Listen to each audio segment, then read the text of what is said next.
All right, right on time for TV47 at 4 with me, Linda Alela, and of course lots lined up for you, so stick around. And we start off with this, where African leaders have raised concern over what they describe as an unequal international financial system that continues to disadvantage developing economies.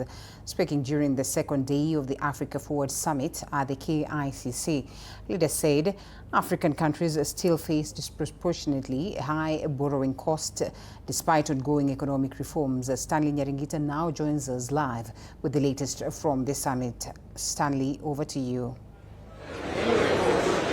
Bonsoir, Linda Alela. That means good evening to you. And yes, at the Kenyatta International Convention Center, where these particular talks have been happening, and not only around the international financial structure, which African leaders are really privy to, on how it really, because I mean, since this particular summit began, both leaders, French President Emmanuel Macron as well as Kenyan President William Ruto, saying it is going to be a win-win kind of a relationship, and this particular summit just bearing fruits, even particularly for the young people. And speaking about the young people, I have a young person, Gabriela Lorere, joining us right now for this particular summit. Gabriela, how are you doing? How this particular summit, the first one happening particularly in Kenya, how do you feel, and even what the African leaders have said, you know, pertaining what the young people have to, particularly for the African nation? I'm Gabriela Lorere, founder African Democrat and Governance Hub.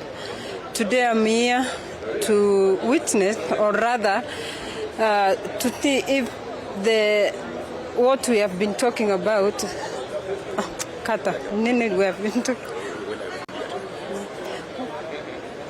I'm Gabriela Lorere, founder African Democrat and Governance Hub. Today we are here at Africa Forward Summit to see if what the government of Kenya what they have signed with the France government, if it will bear fruit. We know the France governments they have disagreement with the Sahel region, that is Gabon, Burkina Faso, Niger. So what we are signing today, will it bear fruit, or it will be the same issue that made France to disagree with the Sahel region? So we are here to see if what they have signed, it will bear fruit. And my last one, the French president as well as the Kenyan president say that the young people have quite the potential. Do you agree with this, and which kind of potential do you see particularly with the Kenyan youth? We have the potential if the government will hold youth in Kenya. So we see many youth, they don't have jobs, they don't have business. So if you say we have the potential brainwise, but we don't implement it because we have nothing to do. We have no business, we have nothing. So how will we implement if we don't practice it? All right, thank you very much. If you see, there are very few youth in Kenya who have participated in this event. So I don't know. All right. Thank you very much, Lorere, one of the young people who has attended this particular summit. It's going to be closing up around 6:30 p.m. to 7 p.m. where we're going to be getting the final, remarks from both French President Emmanuel Macron as well as Kenyan President William Ruto.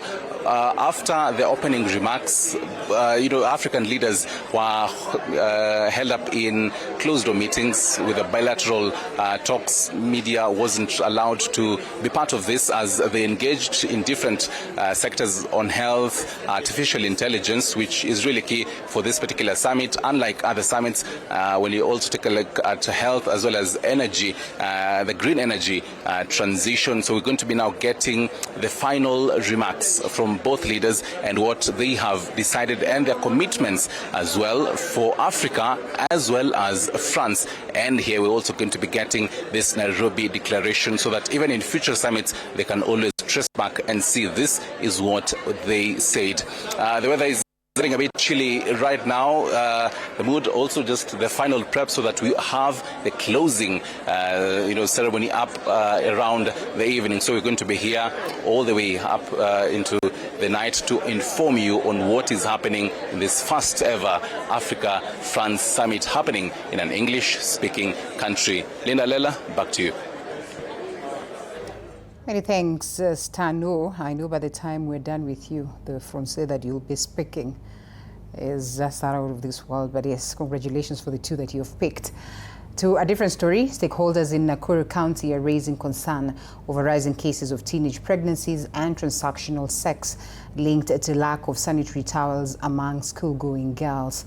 Speaking during the 40th anniversary celebrations of Eco Network Africa Foundation, the stakeholders called for urgent action to improve menstrual health and restore dignity to the girl child. The event also saw the donation of a mobile lab to Ngala School for the Deaf.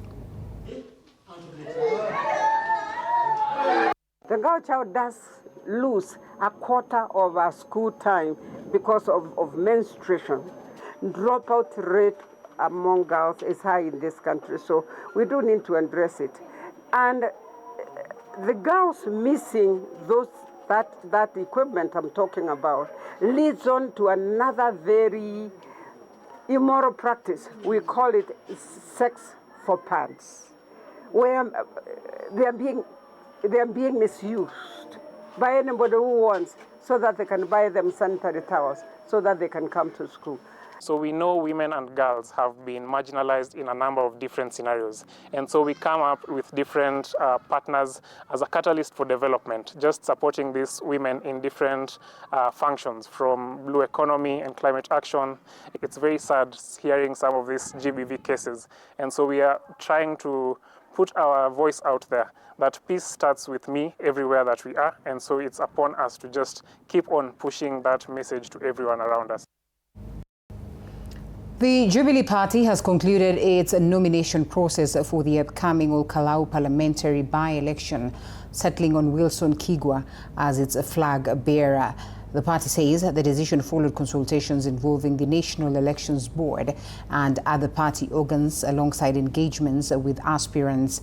Jubilee officials say the nomination reflects unity ahead of the by-election. Constitution, the guidance of the National Elections Board, and other relevant party organs, and in consultation with the aspirants who qualified, the party has settled on engineer Wilson Kigwa, who will now fly the party flag in the forthcoming by-election. I would like to take this opportunity first to thank my competitors in Jubilee candidate for Olkalau, that we have agreed, and we agreed through negotiations together, that I will be the representing candidate for Jubilee in Olkalau constituency. I also want to thank the election board for accepting our decision as candidates, that we will front only one candidate instead of competitive politics, which might devise between ourselves. And nurses in Embu County have issued a 7-day strike notice to the county government over delays in the implementation of agreements on promotions and career progression. Speaking during a press briefing in Embu town, Kenya National Union of Nurses, that is official secretary Macharia Kanderi, said the county government had failed to implement most of the agreed terms reached in 2024. He also said the agreements included promotion of specialist nurses, officers above 57 years, and those who have stayed in one job group for over 7 years despite qualifying for promotion. Kulikuwa na mkataba ambayo tumeandikishana kuanzia 2024 September na county government na other unions, ambayo ilikuwa inahakikisha kila kada watapromotio namna gani. Kati ya kufuata hao wali implement, the county government iliweza kufanya implementation ya mara moja tu, kwa sababu tulikuwa na stage 4 za promotion, ambazo ya kwanza ilikuwa wale wauguzi wamefikisha miaka 57 kwenda juu kabla waende retire waweze kuwa promoted. Ya pili ilikuwa wale ambao wamekaa miaka 7 kwenda juu lakini hawana miaka 57 pia wakuwe promoted. Ya tatu ilikuwa wale specialists pia wakuwe promoted. Ya nne ilikuwa wote ambayo wamefikisha mwaka wa kupromotiwa waweze kupata. Lakini county government imefanya moja tu, ile stage 1. And teachers, together with environmental stakeholders in Kilifi County, have urged residents to embrace proper waste disposal to help prevent outbreaks of diseases, especially among the students. Speaking to journalists in Kilifi town during an environmental cleanup exercise, they said there has been an increase in poor waste disposal, a situation that could lead to outbreaks of diseases such as cholera among students as they travel to and from school. The stakeholders also emphasized the importance of incorporating environmental conservation studies for learners under the CBC curriculum as part of efforts to protect the environment for future generations. It's coming as the country continues to experience heavy rains that have caused flooding and destruction in different parts of the country. Kuna shule hapa.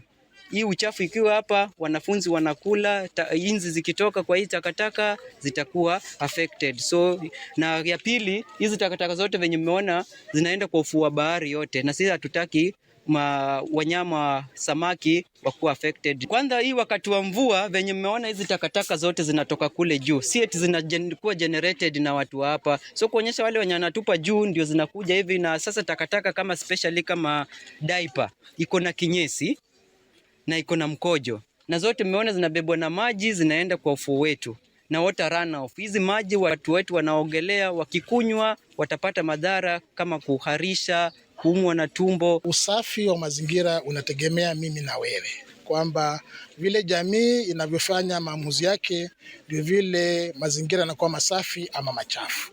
Kwa hivyo yale maamuzi yetu tunafanya kwa manyumba yetu ndio yanachafua mazingira yetu, na itabidi sisi wenyewe kwamba tuwe wale ambao kama vile tumefanya leo ambao wataosha mazingira yetu. Kwa hivyo ni kuwahimiza kwamba sisi tukiwe kipaumbele kufanya mazingira yetu ya kuwe masafi. Watoto wanasoma by kuona, si kuambiwa tu. Kwa hivyo hao wenyewe wameona the impact ambayo hiyo kutupa taka ovyo ovyo imefanya. This is just a very small area na tumeokota takataka nyingi.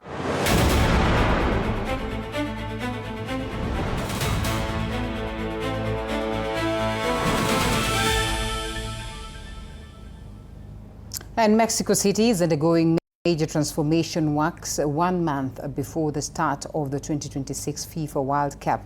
Renovations to transport system and football-themed murals and infrastructure upgrades are underway as the city prepares to host thousands of fans. The iconic Estadio Azteca, now Estadio Banote, is among venues being revamped ahead of the tournament set to kick off in June 11th.